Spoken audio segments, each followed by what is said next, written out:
इत्र, perfume, deodorant, room freshener सबैलाई थाहा छ। र यो युज किन गर्छौँ हामी त? सुगन्धित बनाउनलाई, फ्रेस फिल गर्नलाई, अलिकति एट्र्याक्टिभ फिल गर्नलाई। र यो डियोड्रेन्ट, पर्फ्युमहरू शुक्रको इनर्जीलाई पनि एक्टिभेट गर्छ। सो जसको पनि शुक्र विक हुन्छ या शुक्र कमजोर हुन्छ, हामी भन्छौँ get well, very well getup गर्ने एन्ड तपाईँहरू एकदमै तपाईँको वेल ड्रेस्ड गर्ने पर्फ्युमहरू युज गर्ने शुक्रको इनर्जीलाई इम्प्रुभ गर्छ। डेली युज गर्ने पर्फ्युम या तपाईँको जति पनि पर्फ्युमहरू छ, डियोड्रेन्टहरू छ, मेल एन्ड फिमेल बोथलाई हो। एन्ड डेफिनेटली यो हामी डोनेट पनि गर्न भन्छौँ फ्राइडेको दिन, खास गरेर लेडिजहरूलाई डोनेट गर्दा पनि हाम्रो शुक्र एक्टिभेट हुन्छ र शुक्र ब्यालेन्स पनि हुन्छ। र शुक्रको इनर्जी किन हामीलाई चाहियो त?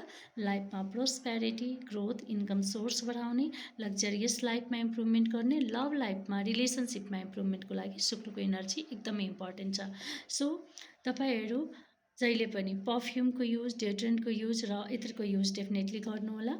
एन्ड यो नुहाएपछि डेली वेमा एउटा बानी तपाईँ राख्नुहोला। नुहाएपछि डियोड्रेन्टहरू लगाउने, कपडामा आफ्नो लुगामा पर्फ्युमहरू हाल्ने, एन्ड रुमहरू आफ्नो घरमा जति रुम फ्रेसनर या सुगन्धित कुराहरू युज गर्नुहुन्छ त्यति शुक्र एक्टिभेटी हुन्छ र मनी एट्र्याक्सन्स र लग्जरी एट्र्याक्सन्स बढ्छ तपाईँको।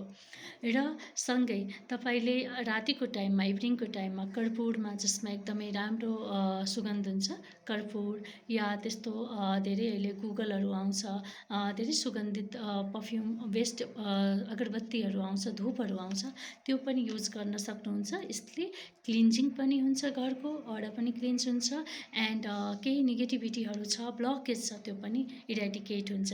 So use this things in your daily life and see the results within few weeks or few months. तपाईँको लाइफमा केही न केही इम्प्रुभमेन्ट्स हुन्छ, आफूलाई पनि एउटा रिजुभनेट र एउटा एक्टिभेट फिल हुन्छ, एक्टिभ फिल हुन्छ, र तपाईँ आफूलाई पनि कस्तो फिल गर्नुहुन्छ भने युआर वर्दी, होइन? आफूलाई पनि त्यो एउटा पर्फ्युमले तपाईँको ग्रेसलाई इम्प्रुभ गर्छ।